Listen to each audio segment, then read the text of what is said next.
हाय जय Hind. SPD railway सामान्य विज्ञान सीरीज में आपका स्वागत है। इसमें हम मॉडल सेट की एनालिसिस करेंगे। यहाँ टोटल डेली 3 सेट यानी 3 मॉडल सेट, जो पहले 6 मॉडल सेट का ये प्रोग्राम था, लेकिन अब इसको घटा के 3 मॉडल सेट का प्रोग्राम कर दिया गया है। डेली टोटल 3 मॉडल सेट का एनालिसिस किया जाएगा, जो सभी एग्ज़ाम के लिए रामबाण साबित होगी, इसलिए अंत तक इसे देखना न भूलिएगा। ये सीरीज़ डेली रात 8 बजे आप तक पहुँच जाएगी।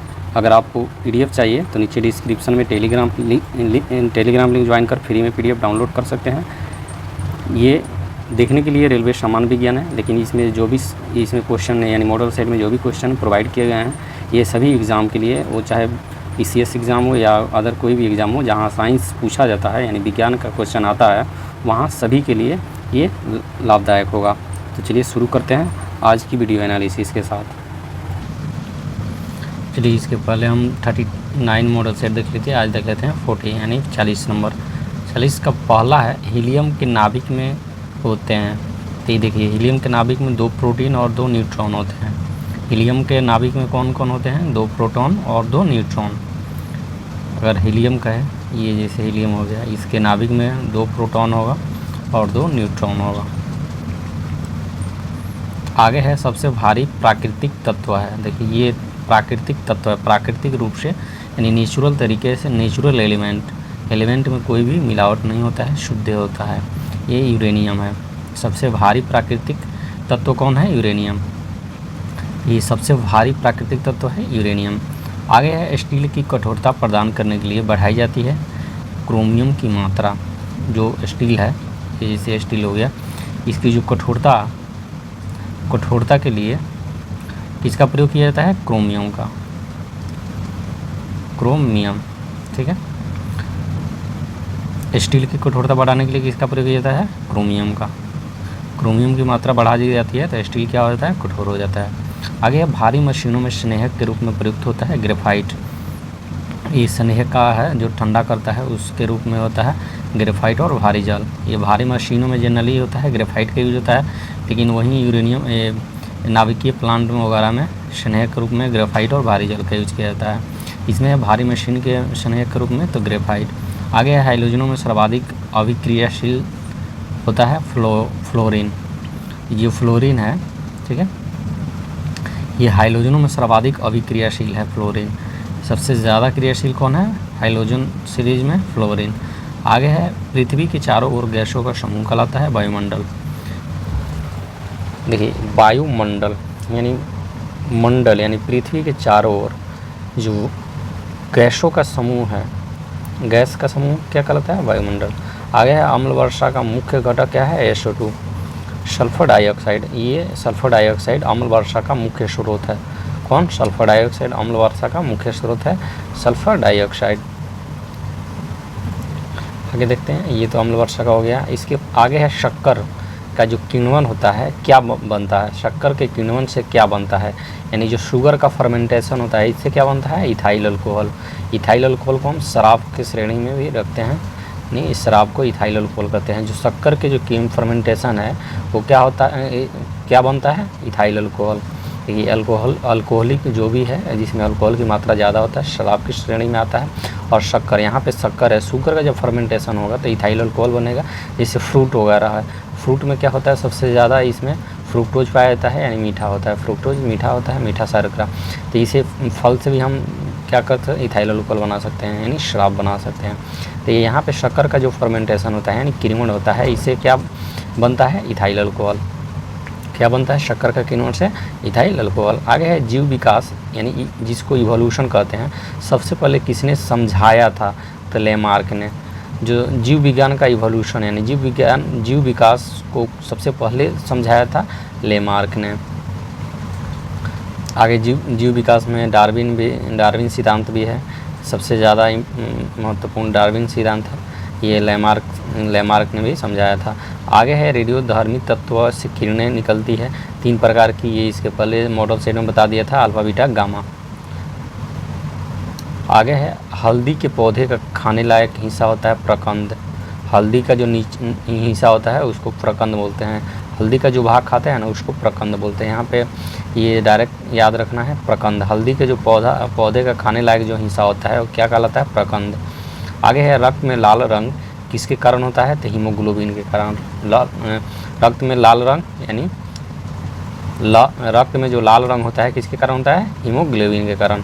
और यहाँ पे इसके पिछले सेट में बताए थे कि हीमोग्लोबिन क्या करता है, तो O2 का संवहन करता है, यानी ऑक्सीजन का जो संवहन करता है कौन, हीमोग्लोबिन। हीमोग्लोबिन क्या करता है, ऑक्सीजन का संवहन करता है। संवहन का अर्थ हुआ कि हमारे शरीर में हमारे शरीर के पूरे क्षेत्र में ऑक्सीजन को पहुंचाता है कौन, हीमोग्लोबिन। देखिए रक्त में लाल रंग किसके कारण होता है, हीमोग्लोबिन नामक प्रोटीन के कारण। जनरली जितने हार्मोन्स, ये एंजाइम ले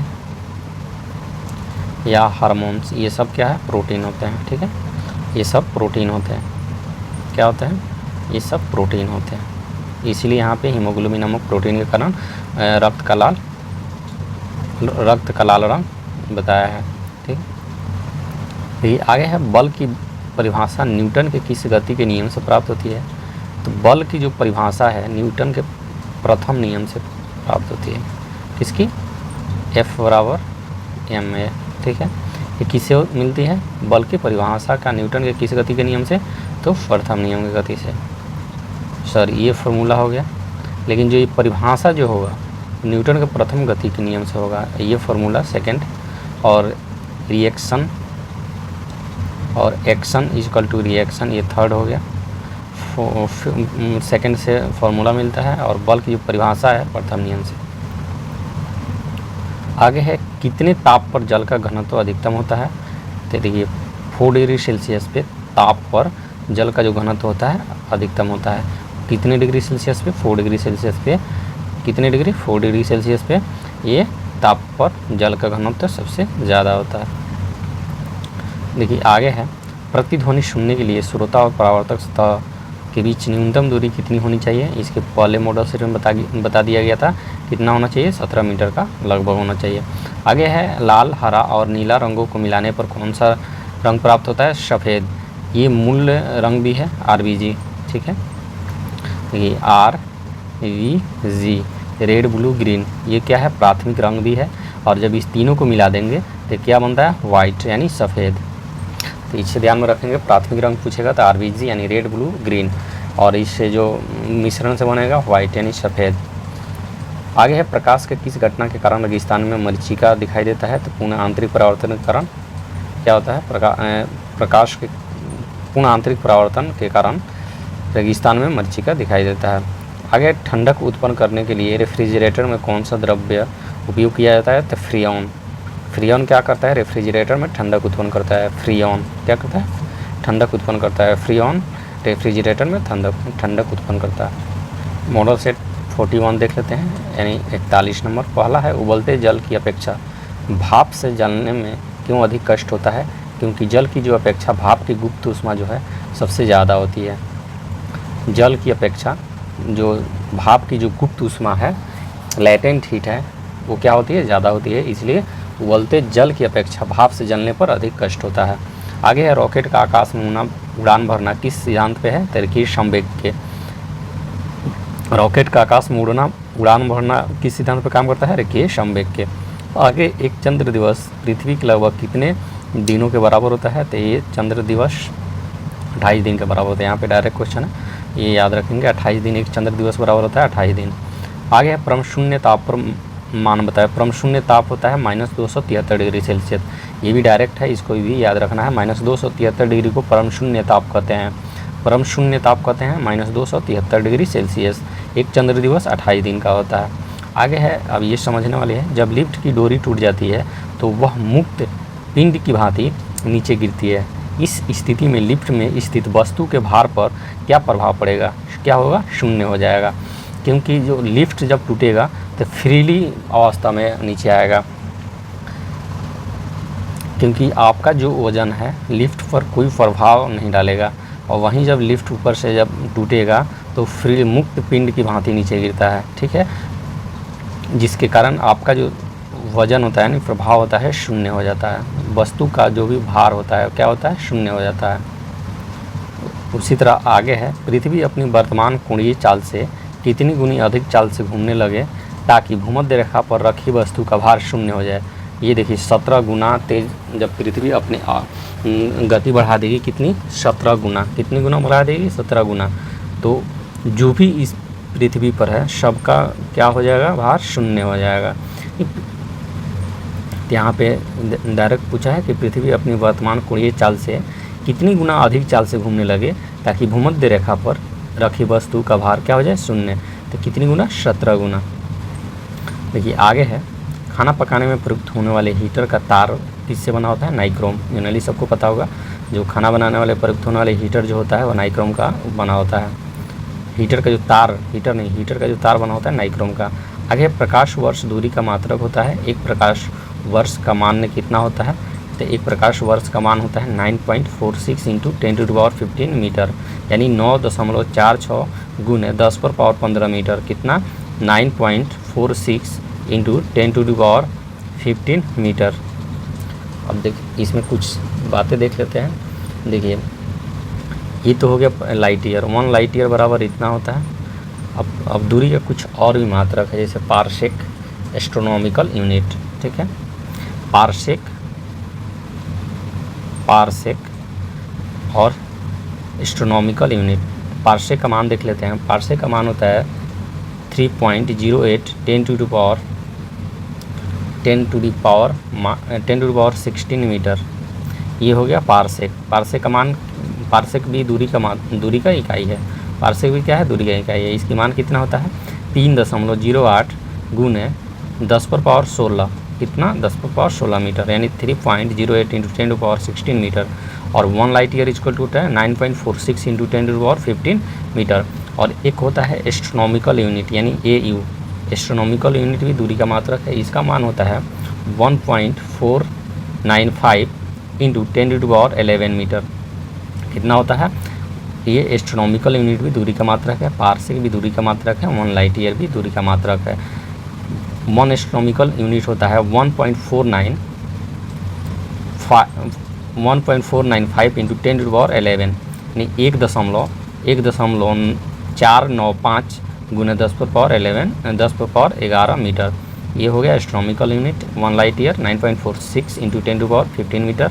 1 parsec is equal to 3.08 into 10⁻16 metre, यानी 16 metre. 1 astronomical unit 1.495 into 10⁻11 metre. ये हो गया दूरी का मात्रक। और छोटे मात्रक में 1 किलोमीटर भी दूरी का मात्रक है, माइल भी दूरी का मात्रक है, और नॉटिकल मील भी दूरी का मात्रक है। नॉटिकल मील जो समुद्र की दूरी नापते हैं नॉटिकल मील में, ये भी क्या है, दूरी का मात्रक है। चलिए आगे देख लेते हैं। आगे है आपेक्षिक आर्द्रता किस यंत्र के द्वारा मापा जाता है, तो हाइग्रोमीटर। ये आपेक्षिक आर्द्रता ये हाइग्रोमीटर से मापा जाता है, इसको याद रखना है। हाइग्रोमीटर किस यंत्र से मापा जाता है, हाइग्रोमीटर से। आगे है पृथ्वी तल से पलायन वेग का मान कितना निर्धारित है, 11.2 किलोमीटर पर सेकेंड। देखिए पृथ्वी तल से पलायन वेग मान होता है 11.2 किलोमीटर पर सेकेंड, यानी कोई वस्तु अगर हम पृथ्वी से 11.2 किलोमीटर प्रति सेकेंड की चाल से अगर उछालेंगे तो क्या होगा, पृथ्वी से परे यानी पलायन कर जाएगा, पृथ्वी से पलायन कर जाएगा, अंतरिक्ष में चला जाएगा। कितना वेग होना चाहिए, पलायन वेग कितना होना चाहिए, 11.2 किलोमीटर पर सेकेंड।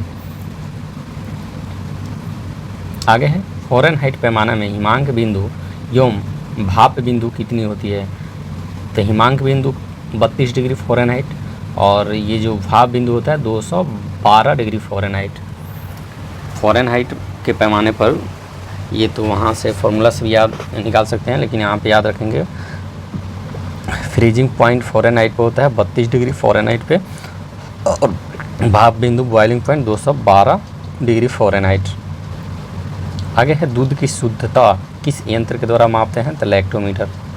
लैक्टिक एसिड पाया जाता है, इससे लैक्टोमीटर, इसलिए दूध का मात्रा, दूध का जो शुद्धता मापा जाता है लैक्टोमीटर से।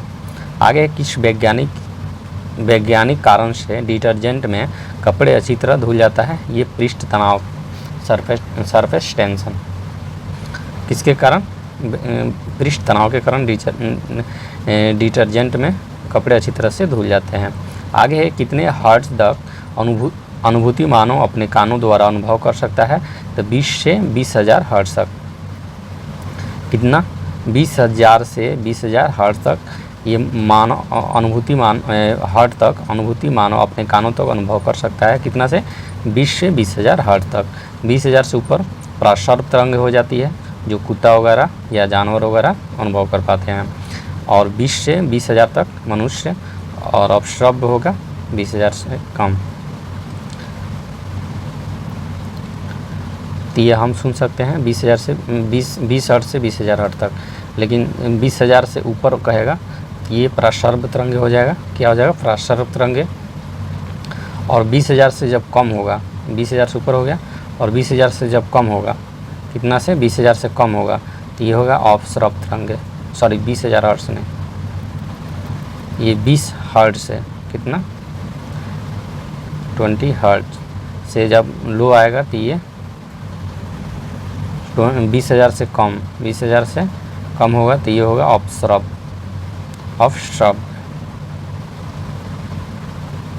ठीक है, चलिए आगे देखते हैं। किस विद्युत चुंबकीय तरंग की वेदन क्षमता सबसे ज़्यादा होती है? तो ये गामा किरण की।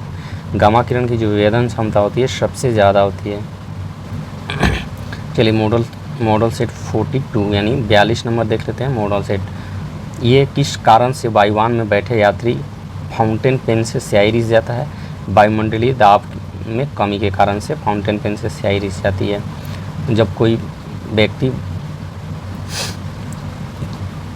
देखिए वायुयान में बैठे यात्री वायुयान में बैठे कोई यात्री है, अगर उसका फाउंटेन पेन है तो उससे स्याही रिस जाता है। किसके कारण? वायुमंडल में दाब के कमी के कारण से। आगे है भू अस्थायी उपग्रह यानी जियो स्टेशनरी सैटेलाइट पृथ्वी से लगभग कितनी ऊंचाई पर स्थित है? 36,000 किलोमीटर। लाइन वेग देख लिए थे कितना 11.2 किलोमीटर पर सेकेंड से होगा, तो ये अंतरिक्ष में चल जाएगा। कोई वस्तु अगर पृथ्वी से 11.2 किलोमीटर पर सेकेंड से जब उछालेंगे ना तो पृथ्वी से प्लायन कर जाएगा, इसी को प्लायन वेग बोलते हैं। और देखिए भू अस्थायी उपग्रह यानी जियो स्टेशनरी सैटेलाइट पृथ्वी से लगभग कितनी ऊंचाई पर स्थित होता है? तो ये 36,000 किलोमीटर। कितना? 36,000 किलोमीटर। 3600 नहीं, 36,000 किलोमीटर। आगे है गुरुत्वीय त्वरण का मान अधिकतम कहाँ होता है? तो ये पृथ्वी के ध्रुव पर। पृथ्वी के जो ध्रुव है उस पर जो गुरुत्वीय त्वरण का मान सबसे अधिक होता है। कहाँ? पृथ्वी के ध्रुव पे गुरुत्वीय त्वरण का सबसे अधिक मान होता है। आगे है पृथ्वी पानी में डूबी हुई सीधी छड़ी किस कारण से टेढ़ी दिखाई पड़ती है? तो ये प्रकाश का अपवर्तन होता है। प्रकाश का रिफ्लेक्शन के कारण, ये लाइट रिफ्लेक्शन के कारण पानी में जब डूबी सीधी छड़ी क्या होता है? टेढ़ी दिखाई देता है। आगे है भारत का प्रथम न्यूक्लियर रिसर्च रिएक्टर कौन सा है? अप्सरा। ये इंपॉर्टेंट है, बहुत बार पूछ चुका है। भारत का प्रथम न्यूक्लियर रिसर्च रिएक्टर कौन सा है? अप्सरा। इसको डायरेक्ट याद रखेंगे। अप्सरा जो है भारत की प्रथम न्यूक्लियर रिसर्च रिएक्टर है अप्सरा। आगे है गैसों और द्रवों में ऊष्मा का संचरण किस विधि द्वारा होता है? तो गैस और द्रव्य में जो ऊष्मा का जो संचरण होता है, यानी ऊष्मा एक जगह से दूसरी जगह जाता है, वो किस विधि से? सम्मोहन विधि से। सम्मोहन विधि में क्या होता है कि एक जगह से दूसरी जगह ट्रांसफ़र होता है क्या? ऊष्मा। ठीक है, तो गैस और द्रव्य में जो ऊष्मा का संचरण होता है किस विधि से होता है? सम्मोहन विधि से। देखिए आगे है सूर्य के प्रकाश को पृथ्वी तक आने में 8 मिनट 20 सेकेंड लगता है। इसको याद रखेंगे 8:20 यानी 8 मिनट 20 सेकेंड। किस रंग के प्रकाश का प्रकीर्णन सबसे अधिक होता है? ये स्कैटरिंग कर रहा है इसमें। ये जो फार्मूला होता है इसमें सबसे ज़्यादा जो स्कैटरिंग होता है यानी बैगनी का होता है। वायलेट बोलते हैं बैगनी। ठीक है, तो ये सबसे ज़्यादा जो चितरता है यानी फैलता है, प्रकीर्णन होता है बैगनी का। आगे चिड़िया का आकाश में उड़ना न्यूटन के किस नियम को प्रतिपादित करता है? तो तीसरा नियम, कि उसमें एक्शन और रिएक्शन दोनों देखने को मिलता है। चिड़िया के आकाश में उड़ती है तो न्यूटन का तीसरा नियम फॉलो करती है, क्योंकि हवा इधर से दबाती है और इधर से पक्षी, तो दोनों का एक्शन और रिएक्शन, इसलिए यहाँ पे तीसरा नियम फॉलो करता है। आगे है पनडुब्बी में पानी के अंदर से बाहर की वस्तुओं को देखने के लिए किस यंत्र का प्रयोग करते हैं? तो पेरिस्कोप। ये इंपॉर्टेंट है। जब कोई पनडुब्बी रहती है, जब पनडुब्बी में अंदर जब कोई व्यक्ति रहता है तो अंदर से बाहर की जो वस्तुओं को देखने के लिए जिस यंत्र का प्रयोग करते हैं वो क्या होता है, पेरिस्कोप। पेरिस्कोप जनरली पनडुब्बी या पानी में के अंदर से बाहर की वस्तु को देखने की यंत्र है पेरिस्कोप। आगे है अवतल लेंस द्वारा वस्तु का प्रतिबिंब किस प्रकार का बनता है। ये लेंस है, ठीक है, ये वस्तु से छोटा और सीधा बनेगा। तो यहाँ से डायरेक्ट क्वेश्चन है, अवतल लेंस द्वारा वस्तु का प्रतिबिंब किस प्रकार का बनता है। तो अवतल लेंस से वस्तु से छोटा और सीधा। देखिए आगे है, लिफाफे पर गोंद लगा डाक टिकट किस बल के कारण चिपकता है। तो असंजन बल, यानी force of adhesion. Force of adhesion, force of adhesion के कारण, यानी असंजन बल के कारण। जो लिफाफा होता है उस पर गोंद लगा देते हैं और डाक टिकट चिपकाते हैं, वो किस बल के कारण होता है। तो हिंदी में असंजन बल, इंग्लिश में फोर्स ऑफ एडहेशन। आगे कान पर ध्वनि का प्रभाव कितने समय तक रहता है। तो 1/10 सेकेंड तक रहता है। देखिए यहाँ से हम दो रिलेट करके याद रखेंगे। कान पर ध्वनि का प्रभाव कितने समय तक रहता है, 1/10 सेकेंड। यहाँ पे सेकेंड आएगा, यहाँ पे लिखेंगे सेकेंड। और एक और होता है 1/10 भाग, यहाँ पे हम भाग लिखेंगे। ये किसका है, तो पानी में बर्फ़ का जो, पानी में बर्फ़ का भाग, पानी में बर्फ़ कितना होता है, 1/10 भाग रहता है। पानी के ऊपर कितना रहता है, 1/10 भाग, यानी 10 भाग में 1 भाग पानी के ऊपर रहता है, बाकी 9 भाग नीचे रहता है। तो 1/10 भाग ये हो गया, पानी में बर्फ़ रहता है। और ये जो कान पर ध्वनि का प्रभाव है 1/10 सेकेंड, ये 1/10 सेकेंड आएगा। तो कान पर ध्वनि का प्रभाव 1/10 सेकेंड तक रहता है। और पानी में बर्फ़ की मात्रा रहता है 1/10 भाग। चलिए आगे देखते हैं, किस तापमापी के द्वारा दूर स्थित वस्तु के ताप को मापा जाता है। तो पुण्य विकिरण पायरोमीटर, ये मोस्ट इम्पोर्टेंट है, इसको याद रखेंगे। किस तापमापी के द्वारा दूर स्थित वस्तु के ताप को मापा जाता है, यानी ये जो तापमापी है पुण्य विकिरण पायरोमीटर, ये दूर स्थित वस्तु के ताप को माप सकती है। कौन, पुण्य विकिरण पायरोमीटर, नाम है पुण्य विकिरण पायरोमीटर, ठीक है। ये आपसे दूर वस्तु मीटर, आपसे दूर स्थित वस्तु के ताप को माप सकती है पुण्य विकिरण पायरोमीटर। ये यंत्र है जो आपसे दूर स्थित वस्तु के ताप को माप सकती है, पुण्य विकिरण पायरोमीटर, ये यंत्र का नाम है। चलिए आगे देखते हैं, जब यहाँ पर वही है उसके पर ये 10 सेकेंड, 1/10 सेकेंड। जब बर्फ़ पानी पर तैरता है तो उसके आयतन का कितना भाग पानी के ऊपर रहता है, तो 1/10 भाग। वही बताए थे यहाँ पे, ये और ये सेम है, लेकिन यहाँ पे 1/10 सेकेंड लिखेंगे और यहाँ पे 1/10 भाग। तो कान पर ध्वनि का प्रभाव कितने समय तक, 1/10 सेकेंड तक। और वहीं जब बर्फ़ पानी पर तैरता है तो उसके आयतन का कितना भाग पानी के ऊपर तैरता है, तो 1/10 भाग। चलिए आज का ये लास्ट था। चलिए ये तो प्रैक्टिस सेट है, ये मॉडल सेट का है प्रैक्टिस सेट। इसमें जितना हो सकता है तो इसमें जो जो इम्पोर्टेंट है उसका कुछ अलग से बता दिया जाता है, लेकिन ये प्रैक्टिस सेट है, इसको सिर्फ प्रैक्टिस सेट के नज़रिए से आप देख सकते हैं। चलिए आज के वीडियो में इतना ही रहने देते हैं। अगर वीडियो आपको अच्छा लगे तो लाइक एंड सब्सक्राइब जरूर कीजिएगा, हो सके तो शेयर कीजिएगा ताकि इससे नए फ्रेंड जुड़कर इसका लाभ उठा सके। थैंक्स फॉर वॉचिंग, मिलते हैं नेक्स्ट वीडियो में। जय हिंद।